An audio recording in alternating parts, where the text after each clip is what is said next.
बिस्मिल्लाहिर्रहमानिर्रहीम। Dear students, अस्सलामु अलैकुम। स्टूडेंट्स, हम चैप्टर नंबर 5 का आगाज़ कर रहे हैं, चैप्टर 5 स्टार्ट कर रहे हैं। चैप्टर 5 बहुत आसान चैप्टर है। इस चैप्टर का नाम है पॉलिनोमियल्स। पूरे का पूरा चैप्टर स्टूडेंट्स इन दो बातों पर डिपेंड कर रहा है। टोटल चैप्टर इन दो बातों पर है। कौन सी? एक रिमाइंडर थ्योरम मेन, और दूसरा फिर इसका फैक्टर थ्योरम। ये दो मेन बातें हैं जो इस पूरे चैप्टर के अंदर होंगी। पहली दो एक्सरसाइजेज इन्हीं दो पर हैं, और आखिरी जो एक्सरसाइज है वो फिर इनकी एप्लीकेशन से रिलेटेड जो प्रॉब्लम्स होंगे वो है। पहली एक्सरसाइज यहाँ इन दोनों पर है, दूसरी जो एक्सरसाइज है वो फिर फैक्टराइजेशन ऑफ पॉलिनोमियल है, और तीसरी एक्सरसाइज 5.3 इनकी एप्लीकेशन पर है। तो इन दो बातों पर, इन दो टॉपिक्स पर आने से पहले हम कुछ एमसीक्यू पॉइंट ऑफ व्यू से कुछ चीज़ें डिस्कस कर लें, ताकि आपको जो है एमसीक्यू पॉइंट ऑफ व्यू से भी आपकी तैयारी हो सके।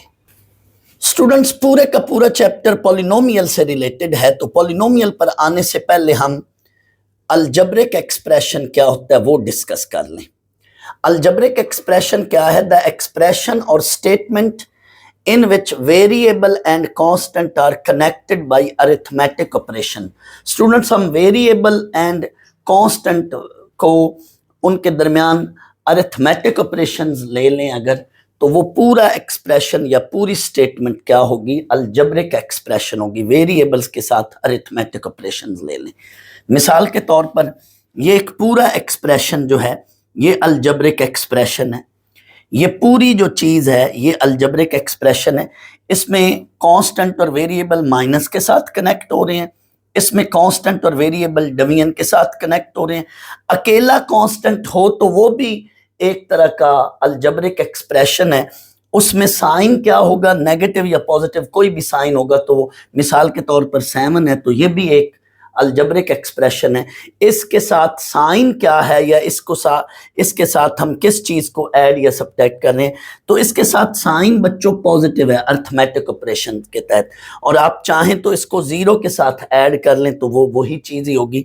तो अकेला कांस्टेंट हो या अकेला वेरिएबल हो या कांस्टेंट और वेरिएबल दोनों हो, बोथ हो, सिंगल वो वेरिएबल हो या अकेला कांस्टेंट हो, या दोनों को हम इकट्ठा कर सकते हैं। इसमें यूं भी लिख सकते हैं, इसको हम यूं भी कह सकते हैं, द एक्सप्रेशन और statement in which variable and constant. इसकी बजाय आप यूं भी कह सकते हैं वेरिएबल और कांस्टेंट और बोथ। बुक में यूं लिखा हुआ है तो मैंने इन शॉर्ट लिख दिया था, एक ही बात है, कोई मसला नहीं। अकेला वेरिएबल हो, अकेला कांस्टेंट हो या दोनों हो, are connected by arithmetic operation, तो ये अलजेब्रिक एक्सप्रेशन कहलाता है। इसमें अलजेब्रिक एक्सप्रेशन की आगे टाइप्स हम डिस्कस करेंगे। 3 टाइप्स हैं। पहली टाइप है पॉलिनोमियल क्या होता है, फिर दूसरी टाइप है रैशनल एक्सप्रेशन, और तीसरी टाइप है इररेशनल अलजेब्रिक एक्सप्रेशन। तो इसकी 3 टाइप्स हैं। नंबर 1 में पॉलिनोमियल, मेन ये चीज पॉलिनोमियल है। पॉलिनोमियल क्या होते हैं स्टूडेंट्स? पॉलिनोमियल इनफैक्ट कोई अलजेब्रिक एक्सप्रेशन, ऐसा अलजेब्रिक एक्सप्रेशन होता है जिसमें वेरिएबल की जो पावर है वो नेचुरल नंबर हो या 0 हो। आपकी बुक में लिखा हुआ है वेरिएबल की पावर होल नंबर्स हो, तो होल नंबर्स की बजाय मैं आसान लफ्जों में ये कह रहा हूं कि वेरिएबल की पावर नेचुरल नंबर हो या 0 हो। जब वेरिएबल की पावर 0 होगी तो वो फिर अकेला कांस्टेंट होगा। तो ऐसा अलजेब्रिक एक्सप्रेशन जिसमें वेरिएबल की पावर क्या है, एक नेचुरल नंबर की फॉर्म में। मैं आसान लफ्जों में कहूंगा कि वेरिएबल की पावर क्या है? नेचुरल नंबर है। 0 भी हो सकती है वेरिएबल की पावर। जब वेरिएबल की पावर 0 होगी तो उस वक्त वो एक कांस्टेंट पॉलिनोमियल होगा। तो पॉलिनोमियल की यही डेफिनेशन है, an algebraic expression consisting of 1 और more terms in which exponent of variable, यानी पावर भी कह सकते हैं, एक्सपोनेंट भी कह सकते हैं, power of variable are whole numbers. आपकी बुक में होल नंबर लिखा हुआ है, मैंने आपकी आसानी के लिए नीचे इस होल नंबर को लिखा है natural number and 0। Whole numbers क्या होते हैं? All natural number and 0। तो पॉलिनोमियल में ये बात याद रखें कि वेरिएबल की पावर क्या होती है? नेचुरल नंबर होती है। स्टूडेंट्स, वैसे मैथ के कई ऐसे लफ्ज हैं कि उन अल्फाज के अंदर ही उनका मीनिंग पड़ा हुआ है। जैसे इसी लफ्ज को देखें, poly many नोमियल term, it mean ऐसा एक्सप्रेशन जिसमें मैनी टर्म्स हो। मैनी टर्म में सिंगल टर्म भी हो सकती है, एक से ज्यादा टर्म्स भी हो सकती हैं, तो यही बात लिखी हुई है कंसिस्टिंग ऑफ वन और मोर टर्म्स। लेकिन इसमें यह याद रहे, हर टर्म के साथ जो वेरिएबल की पावर है वो नेचुरल नंबर होगी या फिर जीरो होगी। मिसाल के तौर पर ये एक पॉलिनोमियल एक्सप्रेशन है, ये भी पॉलिनोमियल है, ये भी पॉलिनोमियल है। 7 इटसेल्फ अकेला ये भी पॉलिनोमियल है। अभी थोड़ी देर बाद हम कहेंगे कि ये 7 जो है ये कांस्टेंट पॉलिनोमियल होता है। थोड़ी देर बाद कांस्टेंट और जीरो पॉलिनोमियल पर भी डिस्कशन होगी। स्टूडेंट्स, अगर x की पावर नेचुरल नंबर की फॉर्म में ना हो, यानी x की पावर नेगेटिव हो या फ्रैक्शन हो, जैसे ये देखें, ये एक एक्सप्रेशन है, इट इज नॉट पॉलिनोमियल। ये भी पॉलिनोमियल नहीं है, ये भी पॉलिनोमियल नहीं है, ये भी पॉलिनोमियल नहीं है। x की पावर नेगेटिव हो या x की पावर फ्रैक्शन में हो या होल पावर नेगेटिव और होल पावर फ्रैक्शन में हो, तब भी वो पॉलिनोमियल नहीं है।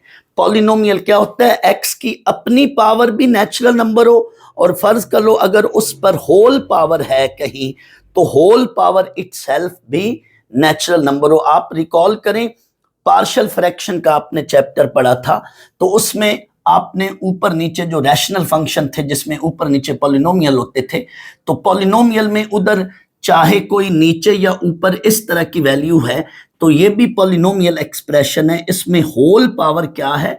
नेचुरल नंबर है। x की अपनी पावर भी नेचुरल नंबर हो और होल पावर भी नेचुरल नंबर हो। ज्यादातर पॉलिनोमियल में होल पावर के का जिक्र नहीं किया जाता, तो मैं ये कहता हूं कि फर्ज कर लो ये अगर है एक्सप्रेशन तो ये भी पॉलिनोमियल नहीं है। तो इट मीन पूरी डेफिनेशन ये बनी कि अगर कोई एक्सप्रेशन जो है अलजेब्रिक एक्सप्रेशन पॉलिनोमियल है, तो उसमें x की अपनी पावर भी नेचुरल नंबर हो और होल पावर अगर है उस पूरे एक्सप्रेशन पर, तो वो भी क्या हो? नेचुरल नंबर ही हो, तब वो एक्सप्रेशन जो है वो क्या है? पॉलिनोमियल होता है। आपकी बुक में जनरली पॉलिनोमियल को यूं लिखा गया, ये आपकी बुक में जनरली पॉलिनोमियल को यूं लिखा गया, लेकिन मैं इसकी बजाय आसान लफ्जों में यूं कहता हूं कि इन जनरल अगर ये कोई पॉलिनोमियल है, x पावर n है, फिर उससे एक एक पावर आगे फर्ज कर लो कम होती जा रही है, जरूरी नहीं हर बार एक एक पावर कम ही हो। फर्ज कर लो ये एक वैल्यू है, तो ये भी पॉलिनोमियल है। इसके साथ जो x की अगली पावर है वो नहीं है, तो हम जीरो लिखेंगे। x की पावर हम इसमें क्या लेंगे? जीरो लेंगे। तो जरूरी नहीं है कि एक एक पावर हर दफा सवाल में, हर एक्सप्रेशन में कम ही हो रही हो। उन्होंने तो जनरली यूं लिखा हुआ है, तो इसमें कोई फर्ज कर लो टर्म मिसिंग भी है तो कोई मसला नहीं। इसमें सर ये ABC क्या है? ABC वगैरह ये अप टू सो ऑन के तक ये कांस्टेंट हैं, रियल नंबर्स हैं। ABC आपकी बुक में यूं लिखा हुआ है, तो इनफैक्ट ये भी कांस्टेंट है। अब बच्चा कंफ्यूज हो जाता है कि ये n इधर भी है, ये n इधर भी है, ये n-1 इधर भी है, n-1 इधर भी है, तो वो समझता है कि ये पता नहीं ये क्या चीज है। तो मैं एक्सप्लेन करता हूँ, ये भी बेटा कांस्टेंट है, ये भी कांस्टेंट है, ये भी कांस्टेंट है।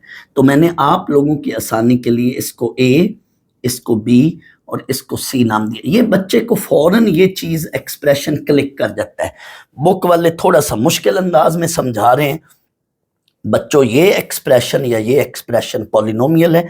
आगे मैंने लिखा हुआ है इन दोनों के बारे में, वेयर ABC या सो ऑन, यानी इस फॉर्म में समझना हो, या इसमें देख लो an-1 up to so on, इन सब में ये क्या है? कांस्टेंट है। इसमें एंड पे k सिर्फ अकेला k और इसमें A0, ये दोनों भी कांस्टेंट हैं। जैसे पॉलिनोमियल में एंड में ये C आ गया या 2 आ गया या ये 1 आ गया, तो ये जो है अकेला कांस्टेंट होता है।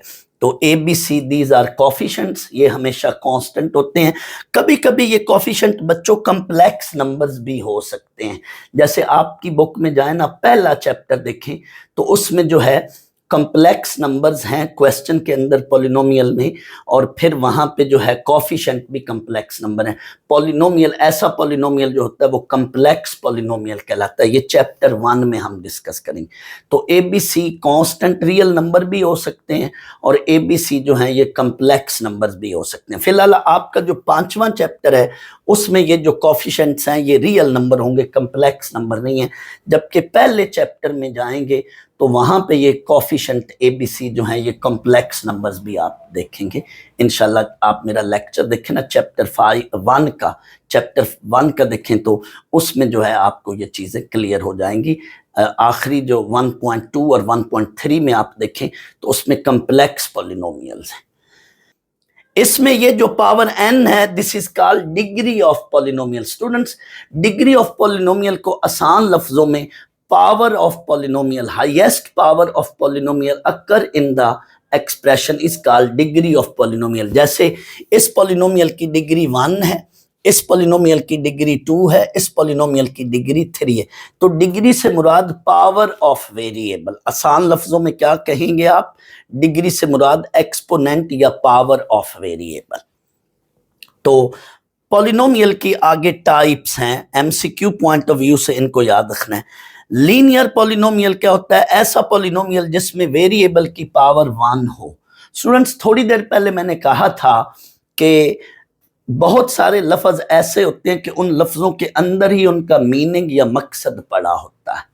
मिसाल के तौर पर इसी में देखें तो लीनियर लफ्ज में लाइन पड़ा है, लाइन। अगर हम इस पॉलिनोमियल को एज ए लीनियर फंक्शन बना लें, लीनियर पॉलिनोमियल, लीनियर फंक्शन बना लें, ऐसे polynomial function, this is linear polynomial function, तो इसमें आप देखेंगे कि इसका ग्राफ जब आप बनाएंगे तो ग्राफ हमेशा कोई स्ट्रेट लाइन बनेगा। फर्ज करो यहाँ पे मैं 1 लिख देता हूँ थोड़ी देर के लिए, तो इसका ग्राफ इस तरह से एक स्ट्रेट लाइन बनेगा। वो किसी भी फॉर्म में हो सकता है but that graph will be a straight line. So हमेशा लीनियर एक्सप्रेशन या लीनियर फंक्शन का जो ग्राफ होता है वो एक लाइन होता है, लाइन या स्ट्रेट लाइन। तो इसमें देखें ना लाइन पड़ा है, तो किसी भी एक्सप्रेशन में या किसी भी फंक्शन में जब पावर 1 हो तो उसको लीनियर एक्सप्रेशन या लीनियर फंक्शन कहते हैं। यहाँ पे लीनियर एक्सप्रेशन या लीनियर पॉलिनोमियल, जबकि यहाँ पे ये लीनियर फंक्शन होता है। इसको y is equal to 7x + 1 या f ऑफ x भी कह सकते हैं। हम ये अगले चैप्टर्स में पढ़ेंगे। y को इन जनरल हम f ऑफ x भी कहते हैं। तो ये लीनियर पॉलिनोमियल है। जिस पॉलिनोमियल की पावर 2 हो उसको क्वाड्रेटिक पॉलिनोमियल कहते हैं। और अगर मैं थोड़ी देर के लिए इसको क्वाड्रेटिक फंक्शन लेट कर लूं तो इसका ग्राफ एक पैराबोला होगा। क्वाड्रेटिक फंक्शन का ग्राफ हमेशा पैराबोला होता है। अब पैराबोला क्या है ये बाद में आप हायर क्लासेस में सेकेंड ईयर में जाकर पढ़ेंगे। फिलहाल इतना याद रख लें, लीनियर फंक्शन का ग्राफ स्ट्रेट लाइन, जबकि क्वाड्रेटिक फंक्शन का ग्राफ एक पैराबोला शेप होता है। क्यूबिक पॉलिनोमियल, ऐसी पॉलिनोमियल जिसमें पावर 3 हो, इन जनरल लीनियर को हम ax + b कहते हैं, लिखते हैं। क्वाड्रेटिक की ये जनरल फॉर्म है ax² + bx + c, और ये क्यूबिक की ये जनरल फॉर्म है ax³ + bx² + cx + d। ये इन पॉलिनोमियल की जनरल फॉर्म है। इन सब में मैं ऑलरेडी कह चुका हूँ, ये जो ABCD वगैरह हैं these are constant, real number या कांस्टेंट, इन शॉर्ट कांस्टेंट कह रहा हूँ मैं।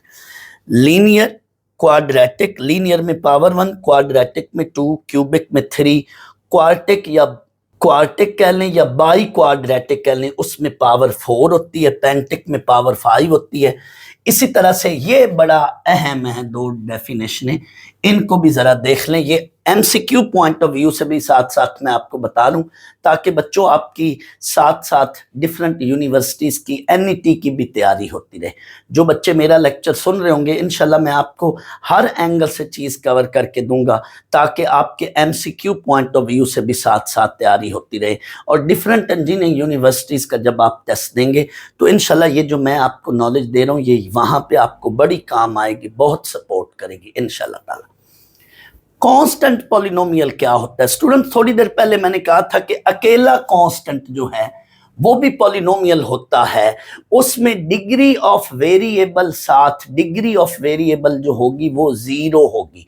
किसी भी कांस्टेंट को एज ए अगर हम पॉलिनोमियल ट्रीट कर रहे हैं, constant is a polynomial having degree of variable zero, her constant के साथ हम वेरिएबल की डिग्री क्या ले सकते हैं, जीरो ले सकते हैं। तो यही बात लिखी, a polynomial in which degree यानी power of variable is zero, degree of constant is zero से मुराद वहां पे हम पॉलिनोमियल की डिग्री ले रहे होते हैं, कांस्टेंट की डिग्री नहीं।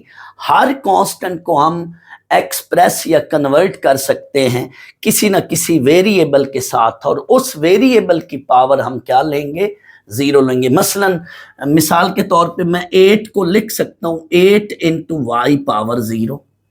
हर कांस्टेंट के साथ हम वेरिएबल को लिख सकते हैं, लेकिन उस वेरिएबल पे डिग्री क्या डालेंगे, zero. So constant is a polynomial in which degree of variable is zero. Degree of constant को इन शॉर्ट बुक वाले कहते हैं degree of constant is zero. In fact वहां पे ये कहा जा रहा है कि डिग्री ऑफ कांस्टेंट के साथ जो वेरिएबल होता है वहां उसकी डिग्री जीरो होती है। दैट्स वाई हम constant is a polynomial of degree zero कह रहे होते हैं। इसका मतलब यह है कि उसमें वेरिएबल की डिग्री जीरो है। अच्छा, जितने भी कांस्टेंट हैं, चाहे कोई नेगेटिव कांस्टेंट है चाहे कोई पॉजिटिव कांस्टेंट है, उसकी जो है हम डिग्री जो है जीरो ट्रीट कर रहे होते हैं। दरअसल वहां पे वेरिएबल की डिग्री जीरो है। तो सर फिर जीरो इटसेल्फ, जीरो की क्या डिग्री होगी, तो उसके लिए यही आगे डेफिनेशन है। जीरो पॉलिनोमियल, जीरो एक खास पॉलिनोमियल है, खास उसमें एक इनफरादियत है बाकियों की निस्बतन। क्या, जरा सुनना है। The number zero has no fix degree, इसकी कोई पक्की डिग्री नहीं है, जीरो की कोई पक्की डिग्री नहीं है। बाकी हर कांस्टेंट की पक्की डिग्री जो है वो जीरो है। बाकी हर कांस्टेंट की डिग्री क्या है, जीरो हम कंसिडर कर रहे हैं। लेकिन जीरो के लिए हम क्या डिग्री लेंगे बच्चों, जीरो को हम हर वेरिएबल के साथ लिख सकते हैं, लेकिन उस वेरिएबल के ऊपर डिग्री जीरो की बजाय आप जो मर्जी ले लो। मसलन जीरो को मैं लिख सकता हूं जीरो इंटू एक्स, जीरो को मैं लिख सकता हूं जीरो इंटू एक्स के, लाजमी नहीं कि मैं एक्स वेरिएबल लिखूं। मैंने कहा कि जीरो के साथ हम हर वेरिएबल ले सकते हैं, लेकिन उस वेरिएबल के साथ जो मर्जी डिग्री ले लो, जीरो इंटू वाई क्यूब। तो जीरो की ये मैंने जानबूझ के ना वो रोमन में आपका जो मैसेजेस आप लिखते हैं रोमन लैंग्वेज में, कोई पक्की डिग्री नहीं, जीरो की कोई फिक्स डिग्री नहीं है। जीरो हैविंग आर्बिट्रेरी डिग्री, दूसरे लफ्जों में कह सकते हैं जीरो हैविंग आर्बिट्रेरी डिग्री। जैसे बच्चों ये आप फिजिक्स में पढ़ते हो ना, जीरो वेक्टर, नल वेक्टर या जीरो वेक्टर, तो वहां ये बहस छिड़ जाती है कि फिर जीरो अगर जीरो वेक्टर है तो इसकी फिर डायरेक्शन क्या होगी, जीरो आई प्लस जीरो जे। तो जीरो वेक्टर जो है ये एक ऐसा वेक्टर है जिसकी कोई फिक्स डायरेक्शन नहीं है, ये आर्बिट्रेरी डायरेक्शन इसकी होती है। Similarly zero is a polynomial having no fix degree. Zero के साथ हम x की हर पावर लिख सकते हैं या y की हर पावर लिख सकते हैं, या जो मर्जी वेरिएबल ले लो। जीरो के साथ हम x या y या कोई मर्जी वेरिएबल ले लो, जीरो के साथ हम वेरिएबल की हर पावर लिख सकते हैं। जीरो को हम वेरिएबल की किसी पावर के साथ एक्सप्रेस करके लिख सकते हैं। तो जीरो की इसलिए कोई पक्की डिग्री नहीं है, जीरो के साथ हम x की हर पावर ले सकते हैं। सो यही बात लिखी हुई है, the number zero having no fix degree, so zero is called zero polynomial. बच्चों एक स्टूडेंट ये सवाल कर सकता है कि सर यहाँ पे फिर कांस्टेंट के साथ भी हम ऐसा लिख सकते हैं, कर सकते हैं? नहीं, कांस्टेंट के साथ तो आप ऐसा नहीं लिख सकते। 7 is not equal to 7x, 7 is not equal to 7x square, नहीं यूं तो नहीं लिख सकते। हाँ, 7 के साथ आप x की पावर 0 लिख सकते हैं, यस। तो constant is a polynomial of degree 0, but 0 is a particular constant, एक खास कांस्टेंट है having no degree, having no fix degree, having arbitrary degree. Zero की कोई फिक्स डिग्री नहीं है, ज़ीरो की हम हर डिग्री की शक्ल में उसको वेरिएबल की डिग्री लिख सकते हैं। तो फिर सर ज़ीरो की क्या डिग्री होगी? Zero having no degree. Zero is a polynomial having no degree. जब हम कांस्टेंट के साथ डिग्री का जिक्र कर रहे होते हैं तो इट मीन वहां पे बच्चों हम वेरिएबल की डिग्री यानी वेरिएबल की पावर लिख रहे होते हैं, सोच रहे होते हैं, कह रहे होते हैं। तो कांस्टेंट के साथ वेरिएबल की पावर ज़ीरो लिख सकते हैं, लेकिन ज़ीरो के साथ हम जो मर्जी वेरिएबल की पावर ले लें, दैट्स वाई ज़ीरो की कोई पक्की डिग्री नहीं है। स्टूडेंट्स, इसके साथ मैं एक और चीज़ ऐड करता चलूँ, मेरे जहन में नहीं आई पहले, मैं अब बता रहा हूँ। ये जो फॉर्मेशन है या ये जो नोटेशन है ना पॉलिनोमियल की, इसको रीड करते हैं P of X। P stands for polynomial, और जो भी इधर अंदर वेरिएबल होता है वो यहाँ पे लिखते हैं, और ब्रैकेट जो है ये ऑफ का मीनिंग दे रही होती है। बहुत सारी जगहों पे बच्चों ये जो ब्रैकेट है ये ऑफ का मीनिंग दे रही होती है। जैसे हम लिखते हैं sin 30, तो इसको पूरा बोलें तो ये मीनिंग देगा sin ऑफ 30। सिमिलरली इसको बोलते हैं cos ऑफ 60। आप रिकॉल करें, आपने पहले पढ़ा था function of x, y is equal to function of x, तो f ऑफ x इसको रीड करते हैं, f of x। f stands for function, और ये आगे ब्रैकेट है तो ये ऑफ का मीनिंग देती है।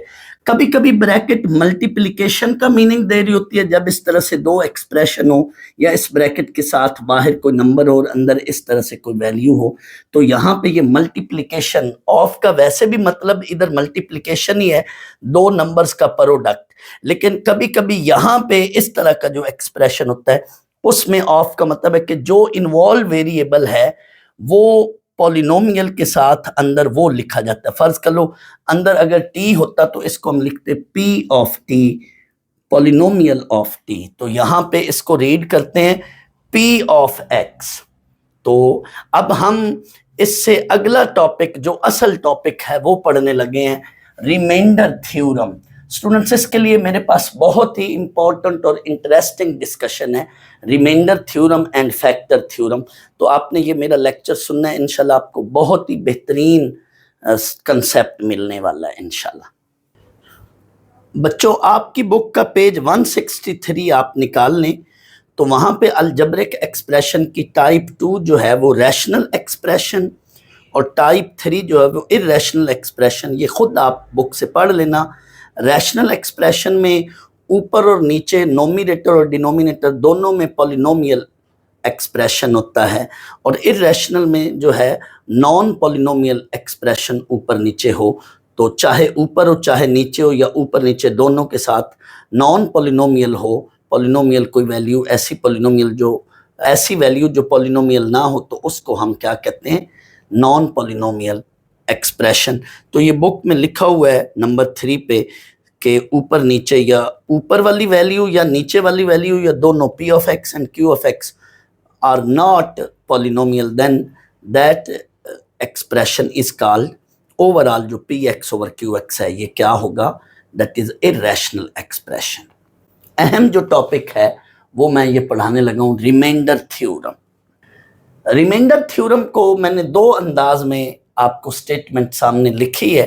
आपकी बुक में तो ये स्टेटमेंट है, if p of x is a polynomial, कोई पॉलिनोमियल है which is divided by x minus c, then the remainder is p of c। इसमें x माइनस c में c क्या है? c is a constant. Book में उन्होंने फौरन इसके साथ ब्रैकेट में लिखा c इज ए कांस्टेंट, मैंने एंड पे लिख दिया c इज अ कांस्टेंट। ये यहाँ पे ये जो c है, c के बारे में डिस्कशन हो रही, तो ये डिवाइजर है और ये डिवाइडेंड है। p of x is a polynomial and x minus c is divisor. ये असल जो डिटेल में स्टेटमेंट है वो ये है, इसको जरा गौर से देखिएगा। यानी बुक में ये स्टेटमेंट नहीं है, लेकिन ऐसे भी स्टेटमेंट दी जा सकती है। आपका एसएलओ बेस पेपर होना, क्वेश्चन यूं भी बनकर आ सकता है। ये जरा देखिएगा, ये डिटेल में पूरी मुकम्मल डिटेल में मैंने बात की हुई।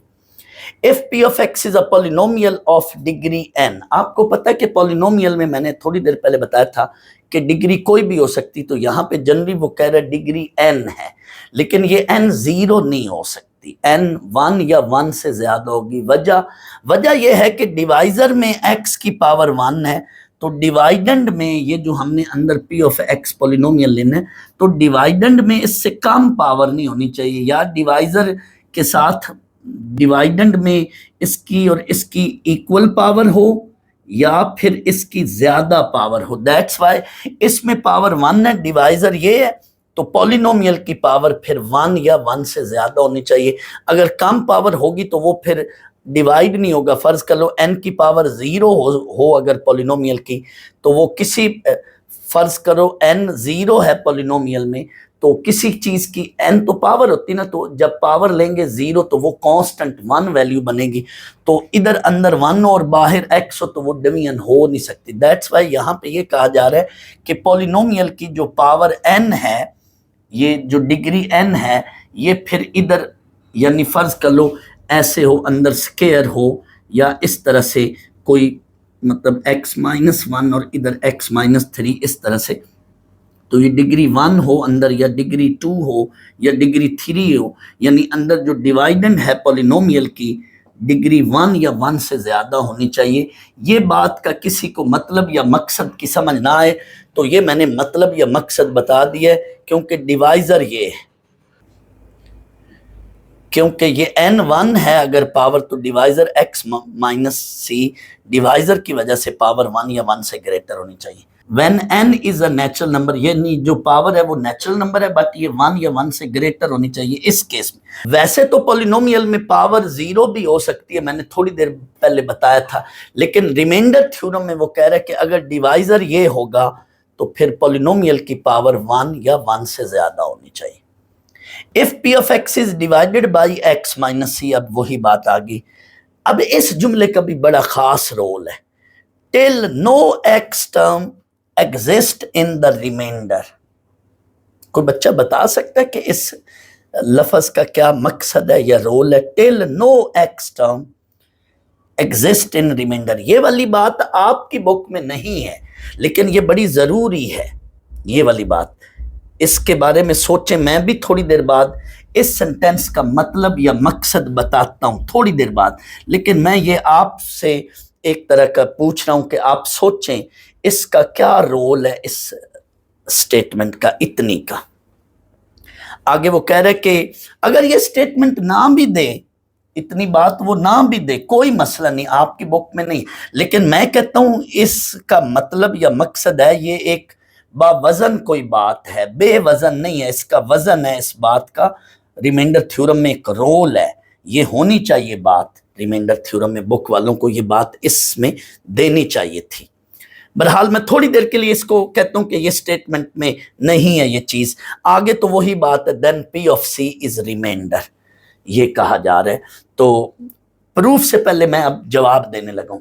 स्टूडेंट्स, ये बड़ी पक्की बात बता रहा हूं कि पॉलिनोमियल की डिग्री जो मर्जी ले लें, जब ऐसी कोई चीज उसको डिवाइड करेगी, मैं यूं मिसाल दे देता हूं, फर्ज कर लो आपने पॉलिनोमियल में ये चीज अंदर ले ली है डिवाइडेंड में, और बाहर जो है सी की जगह आप रख लो 1, x प्लस 1, सी की जगह मैंने ये रख ली वैल्यू, x माइनस सी की बजाय मैंने ये, आप इसको डिवाइड करें, मैं दावा कर रहा हूं थोड़ी देर बाद रिमाइंडर कांस्टेंट बनेगा, यानी रिमाइंडर 7 बचेगा या 6 बचेगा, जो भी रिमाइंडर है, मुझे अभी नहीं पता रिमाइंडर क्या है, but remainder will be a constant, यानी रिमाइंडर में x की पावर 1 नहीं रहेगी, क्योंकि हमेशा डिवीजन का असूल है कि जितनी यहां पावर है इधर डिवाइडेंड में उससे कम पावर होगी तो हम रुकेंगे, वरना डिवीजन होती रहेगी। मैं ये कह रहा हूं, फर्ज कर लो यहाँ पे एक्स क्यूब है, तो अगले स्टेप में यहाँ एक्स स्क्वायर बचेगा, हम डिवीजन जारी रखेंगे, फिर उसके बाद उससे अगले स्टेप में यहाँ एक्स के साथ कोई कांस्टेंट वैल्यू होगी, तब भी हम डिवीजन जारी रखेंगे। हम उस वक्त रुकेंगे जब यहाँ पे कोई कांस्टेंट यानी विदाउट एक्स कोई टर्म बचेगी तो अब हम रुक जाएंगे, क्योंकि ये कांस्टेंट जो है ये फिर एक्स पे डिवाइड नहीं होगा। डिवीजन का असूल है कि ये डिवीजन जो है जारी रहेगी, जब इससे कम पावर इधर बचेगी तो हम डिवीजन में रुक जाते हैं। तो वो यही कह रहे हैं कि अगर आप x माइनस सी, यानी ये कोई लीनियर वैल्यू है, लीनियर वैल्यू से कम पावर क्या होती है, कांस्टेंट होती है, उसमें x की पावर 0 होती है। तो जब x माइनस सी डिवाइड करेगा तो रिमाइंडर में कोई x वाली टर्म नहीं बचेगी। जब एंड पे हम रिमाइंडर लिखेंगे तो रिमाइंडर के अंदर कोई x वाली टर्म नहीं बचेगी। बहुत सारे आथर जो हैं यहां रिमाइंडर को rx लिख रहे होते हैं, यानी फंक्शन ऑफ x। नहीं, वो गलत बात कर रहे हैं। जब ये चीज डिवाइजर है तो डिवाइडेंड जो मर्जी आप ले लें, आप तजुर्बा कर लें, डिवाइडेंड जो मर्जी इधर रख लें पॉलिनोमियल को, और x के साथ कोई कांस्टेंट ले लें, इधर माइनस हो या प्लस हो उससे कोई फर्क नहीं पड़ता, x के साथ कोई कांस्टेंट रख लें तो जरूर फाइनली यहां जो रिमाइंडर बचेगा एंड पे वो एक ऐसी वैल्यू होगी जिसमें x नहीं रहेगा, यानी इंडिपेंडेंट ऑफ x होगी। दूसरे लफ्जों में उसमें कांस्टेंट बच जाएगा। तो वो यही बात कर रहे हैं। इस सेंटेंस का ये मतलब है कि रिमाइंडर में कोई कांस्टेंट बचेगी, वैल्यू x वाली टर्म नहीं बचेगी। तो मैं अब थोड़ी देर के लिए इस जुमले को मिटा देता हूं, सिर्फ मैं अब आपका फोकस थ्योरम पर ला रहा हूं कि इनफैक्ट वो कहता क्या है। यहां पे भी यही बात कही जा रही है कि अगर इस पॉलिनोमियल को p ऑफ x को x माइनस सी डिवाइड करेगा तो रिमाइंडर जो है वो p ऑफ c होगा। ये थ्योरम की स्टेटमेंट है। तो आए अब हम इसका प्रूफ करते हैं। अब आप बच्चों इस स्टेटमेंट को सामने बेशक ना रखें, भूल जाएं, मैं क्वेश्चन की ही जो आपकी बुक में स्टेटमेंट है मैं उसी पर आ रहा हूं। मैं इतनी चीज को मिटा देता हूं ताकि आप डबल माइंडेड ना हो। बच्चों मैंने आपकी बुक वाली ही स्टेटमेंट सामने रख ली है। दूसरी स्टेटमेंट भी यही थी, उसमें सिर्फ वो एक एक्स्ट्रा सेंटेंस था जो मैंने आपको बता दिया। फिलहाल मैं कहता हूं कि आप इसी को देखें।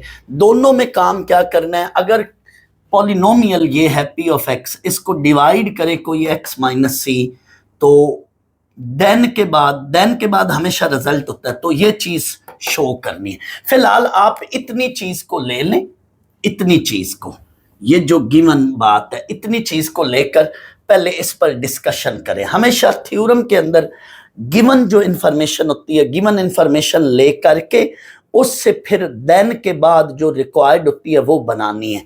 तो देन से पहले ये गिवन है और देन के बाद ये रिक्वायर्ड है, यानी इससे पहले ये हमारे पास ये चीज मौजूद है।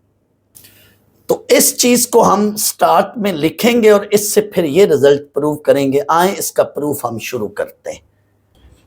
तो प्रूफ में आपने वही बात पहले जो गिवन है वो स्टेटमेंट लिखनी है। Here p of x is a polynomial which is divided by x minus C, या यूं लिख लें या कह लें कि divisor is x minus C. p of x is a polynomial and divisor is x minus C, या p of x is a polynomial divided by x minus C. Here p of x is divided by x minus c. Suppose q of x is quotient and r is remainder. Students, जब भी division की बात हो रही हो तो उधर एक रूल या एक असूल होता है, that is called division algorithm. मैं पहले इसके बारे में आपको अलग से बताता हूँ।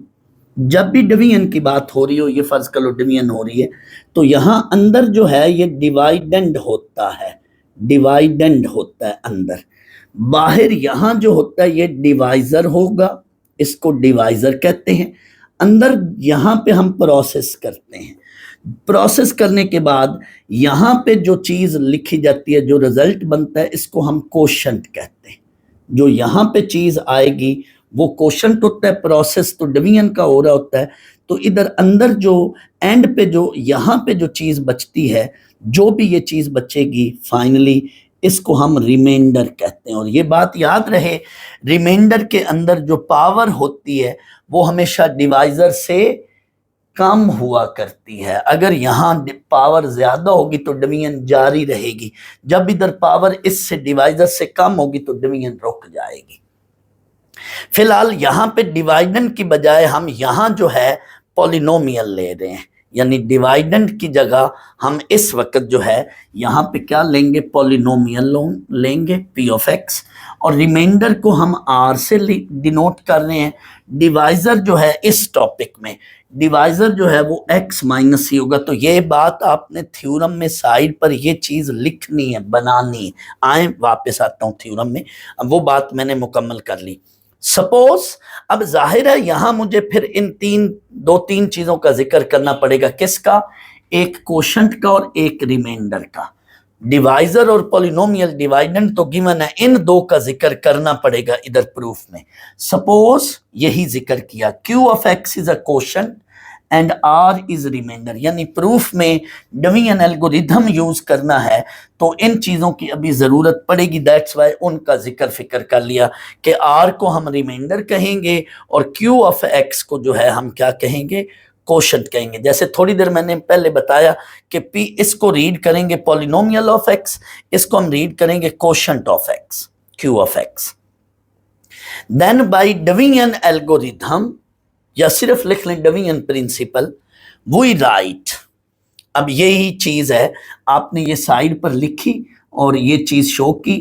P ऑफ x डिवाइडेंड की जगह लिखा डिवाइजर x माइनस सी, ऐसे डॉट्स डालकर लाइन डालकर इधर r डालेंगे रिमाइंडर और ये Q ऑफ x, और P of x that is written as quotient into divisor. पहले डिवाइजर लिख लें या पहले कोशंट लिख लें, उससे कोई फर्क नहीं। डिवाइजर इनटू कोशंट या कोशंट इनटू डिवाइजर, ये कोशंट है वो पहले लिख लें। Divisor into quotient plus remainder, ये है क्या चीज या ये बनी कैसे है, इसको मैं आपको बच्चों इधर से समझा देता हूं। फर्ज कर लो मैं लिखता हूं यहां पे 9 और इसकी डिवीजन कर देता हूं 2 पे इसको डिवाइड कर रहा हूं 9 को। तो 9 4s are 8, रिमाइंडर इज 1। तो ये जो डिवाइडेंड है 9, that is written as dividend is equal to divisor into quotient plus remainder. ये इसका असूल है, divisor into quotient plus remainder. तो यहां भी यही चीज है, P ऑफ x हमारा अंदर है dividend, that is equal to divisor into quotient plus remainder. इस चीज को, इस सारी चीज को कहते हैं डिवीजन एल्गोरिथम, यानी डिवीजन के अंदर जो उस चीज को, पॉलिनोमियल को या डिवाइडेंड को लिखने का ये असूल है। इस पूरी चीज को नाम दे दें इक्वेशन 1। अब बच्चों सुननी है बात, हमने ये गिवन स्टेटमेंट को यूज करते हुए ये चीज बना ली, लेकिन अब हम अपने रिक्वायर्ड बात पर आते हैं, टारगेट पर आते हैं। मैंने थोड़ी देर पहले बोला था कि देन के बाद ये चीज हमें बनानी है या लानी। अब हमें बनानी क्या है, लानी क्या चीज है? हमें बच्चों रिमाइंडर निकालना है, हमें रिमाइंडर चाहिए। इससे देखेंगे मुझे इसमें रिमाइंडर चाहिए इस थ्योरम में। इट मीन रिमाइंडर निकालने के लिए, रिमाइंडर आने के लिए इतनी चीज को खत्म होना चाहिए, इसको डिसअपियर हो जाना चाहिए, इसको गायब हो जाना चाहिए। गायब करने का मतलब यह है कि इसको जीरो हो जाना चाहिए। यही बात मैंने लिखी है। For remainder are we must have, इस पूरी चीज को जीरो करना पड़ेगा या जीरो होना चाहिए। We must have this one equal to zero. बच्चों जब भी दो चीजों का प्रोडक्ट ऐसे जीरो होता है तो उन दोनों में से कोई एक जीरो हो या दोनों जीरो हो, उन दोनों में से आप रिकॉल करें, आप पहले ये ऐसे करते आए हैं, x माइनस 3 है और x प्लस 4 है, दो चीजों का प्रोडक्ट जीरो है, तो हम कहते हैं आइदर ये जीरो हो जाए या ये जीरो हो जाए, हम यही कहते आए हैं, या दोनों जीरो हो जाए। तो इन दोनों में से अब अगर ये चीज जीरो है तो इन दोनों में से किसी एक को जीरो होना पड़ेगा। स्टूडेंट्स किसको जीरो होना चाहिए या जीरो होना पड़ेगा? अब सुनना है, मैं वापस आ रहा हूं डिवीजन के असूल पर। आप इसमें क्या करने लगे हो, कोशंट तो अभी बाद में आएगा, मैं ये लिखने लगा हूं, मैं इस चीज की वजाहत कर रहा हूं। P of x is polynomial, x minus c is divisor. कोई भी पॉलिनोमियल है, मैं थोड़ी देर के लिए क्वेश्चन की कोई पर्टिकुलर चीज लिख लेता हूं, कोई भी पॉलिनोमियल है ऐसे, और डिवाइजर है x प्लस 2। कोशंट तो बच्चों बाद में आएगा, अभी डिवीजन शुरू नहीं हुई। यानी मौजूदा चीज क्या होती है, पॉलिनोमियल होती है, और दूसरी क्या चीज होती है, डिवाइजर। पॉलिनोमियल और डिवाइजर होता है, कोशंट तो बाद में आंसर की जगह आएगा ना। इट मीन इन दोनों में से किसी एक को जीरो होना चाहिए। मैं वापस आ रहा हूं, कोशंट बाद में आएगा। कोशंट तो क्वेश्चन के अंदर डिवीजन में बाद में आता है, दैट्स वाई पहले इसको जीरो होना चाहिए। कोशंट नहीं जीरो होगा, कोशंट तो बाद में आएगा। इन दोनों में से फिर किसको जीरो होना चाहिए? क्यू ऑफ एक्स को जीरो होना चाहिए, क्योंकि पॉलिनोमियल ये है, डिवाइजर ये है। तो हम डिवाइजर, क्वेश्चन का तो जवाब या सीन बाद में आएगा ना। तो कोई बच्चा कहता है ना कि इसको क्यों नहीं जीरो ले रहे, एक्स माइनस सी को क्यों जीरो ले रहे हैं, तो उसका जवाब ये है कि ये क्वेश्चन जो है ये वैसे भी जीरो नहीं हो सकता ना। जब ये अंदर कंडीशन, जो मैंने थोड़ी देर पहले कंडीशन मिटाई थी ना, उसमें ये कंडीशन और वाजे हो जाती है कि इसमें पॉलिनोमियल की जो डिग्री है वो 1 या 1 से बड़ी है। तो यहां फर्ज कर लो जो है डिग्री है 1, तो ये कोशंट, मिनिमम कोशंट की वैल्यू 1 आएगी, या ये देख लें तो जीरो कोशंट नहीं हो सकता। तो दूसरे लफ्जों में यूं भी कह सकते हैं कि कोशंट बाद में आएगा। आप डिवाइजर को जीरो पुट करोगे, डिवाइजर को जीरो पुट कर लिया, तो डिवाइजर को जब आप जीरो पुट करोगे तो x की वैल्यू क्या आई यहां से c। हम x की ये वैल्यू c को इसमें पुट कर लेंगे, p of c minus c इसमें पुट करें, c minus c, p of c, इधर c x, जहां जहां x है c पुट कर लो, c minus c into q के अंदर x की जगह q of c plus r, c minus c zero, साथ q of c zero into q of c zero. Finally हमारे पास वैल्यू क्या बची? r। तो p of c which is equal to remainder, p of c इसका मतलब होता है इक्वल। p ऑफ c हमारे पास क्या चीज आ गई? P ऑफ C हमारे पास क्या चीज आ गई? P of C that is R which is remainder. हमने R को रिमाइंडर कहा हुआ था। तो मैं इस बात पर जोर दे रहा था कि ये Q ऑफ X जीरो नहीं हो सकता, इसकी मैंने वजह बड़ी डिटेल में बता दी है। यानी Q ऑफ X कोशंट बाद में आता है, या दूसरे लफ्जों में इस कंडीशन से भी देख सकते हैं कि कोशंट जीरो इस क्वेश्चन, इस रिमाइंडर थ्योरम में नहीं हो सकता। जो स्टेटमेंट मैंने अभी मिटाई थी ना, उसके लिहाज से भी आप देख लें, और यहां भी देख लें, अगर x की पावर 1 है डिवाइजर की, तो पॉलिनोमियल की पावर उससे ज्यादा होगी। जब यहां पॉलिनोमियल की इससे ज्यादा पावर कोई भी लें, या कम से कम इसके बराबर ले लें, तो डिवाइजर में कोशंट कभी जीरो नहीं हो सकता। यहाँ पे तो कोशंट जीरो नहीं होगा। फिर इसको जीरो कर लिया, x माइनस सी को, इधर से x की वैल्यू मिली, x की वैल्यू इसमें पुट करेंगे तो आपको रिमाइंडर मिल जाएगा। बच्चों, जो रिमाइंडर थ्योरम है उसका असल मकसद ये है, जो मैंने आगे बात लिखी हुई है, remainder theorem helps us to find out remainder. Remainder theorem की मदद से हम डिवीजन किए बगैर, जो हम नॉर्मल डिवीजन करते हैं ना, डिवीजन किए बगैर हम डायरेक्ट रिमाइंडर निकाल सकते हैं। और उसके लिए तरकीब या काम क्या करना है, ये प्रोसेस हमें बता रहा है कि क्या आपने डिवाइजर को जीरो लेट करके वहां से x की वैल्यू निकालनी होती है, और वो x की वैल्यू पॉलिनोमियल में पुट कर दें, p ऑफ x में पॉलिनोमियल में पुट कर दें, तो आपको रिमाइंडर मिल जाएगा। तो अगर हो सके तो बुक पर आप ये बात लिख लें।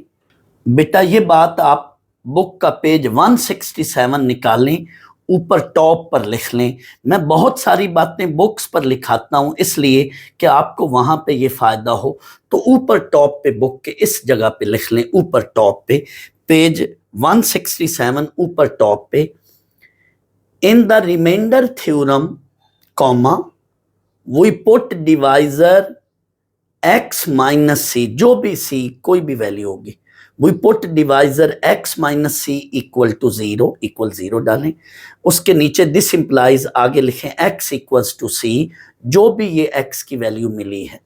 आगे लिखेंगे अगला point, put this value of x in the given polynomial p of x, we get remainder। आए अब हम एक्सरसाइज से पहले एक एग्जाम्पल कर लें। फौरन ये आप इस टॉपिक के नीचे देखें तो ये एग्जाम्पल है, पेज 164 पर इस टॉपिक के नीचे एग्जाम्पल है। मैंने पहले वो करा दी है। मैंने ये एग्जाम्पल क्यों करा रहा हूँ, वेट करें मैं बताता हूँ। इसका एक मकसद है, वरना मैं डायरेक्ट एक्सरसाइज पे भी लेकर जा सकता था। एग्जाम्पल पेज 164 पर है, find remainder if this polynomial is divided by this one. तो इसको आपने लेट पी ऑफ एक्स कर लेना है, वैल्यू को, पॉलिनोमियल को, और आगे लिखना है डिवाइजर एक्स माइनस 3। इसके बिल्कुल सामने कॉमा डालकर, यानी रिमाइंडर थ्योरम के क्वेश्चंस की यही आपने स्टाइल रखना है कि पॉलिनोमियल के आगे कॉमा डालकर, पी ऑफ एक्स के आगे कॉमा डालकर आपने लिखना है डिवाइजर एक्स माइनस 3। उस डिवाइजर के नीचे ही ना फौरन उसी जगह पे आपने लिखना है, लेट लिख लें या पुट लिख लें, put x minus 3 equal to 0। आपको एक्स की वैल्यू क्या मिली, यहां से एक्स की वैल्यू 3 मिली। अभी जो बात मैंने आपको लिखवाई थी ना, वो सी से रिलेटेड थी, लेकिन यहां सी की बजाय क्या आ गया, 3x की वैल्यू आई। अब ये सारा नीट है। अब आप इसी पॉलिनोमियल के नीचे लिखेंगे पुट x इक्वल्स टू 3। इसमें इसको कोई नाम देना चाहें तो ठीक है, वरना ना भी नाम दें। पुट x इक्वल्स टू 3, जहां जहां x है दोनों तरफ 3 पुट कर लें, इधर भी x की जगह 3, इधर भी x की जगह 3। तो ये रिजल्ट जो बनेगा, ये सिंप्लीफाई करें ना, तो ये रिजल्ट बना फाइनली -3, आगे एरो डाल के लिखें विच इज रिमाइंडर। स्टूडेंट्स, मैंने ये एग्जांपल इसलिए कराई है कि बुक में पहले क्वेश्चन में वो कह रहा है find remainder of the following using remainder theorem. वो अगर ये चीज रिमाइंडर थ्योरम मेंशन ही ना करे, कोई जरूरी नहीं है कि वो पर्टिकुलरली बोलेगा कि रिमाइंडर थ्योरम से करें ना।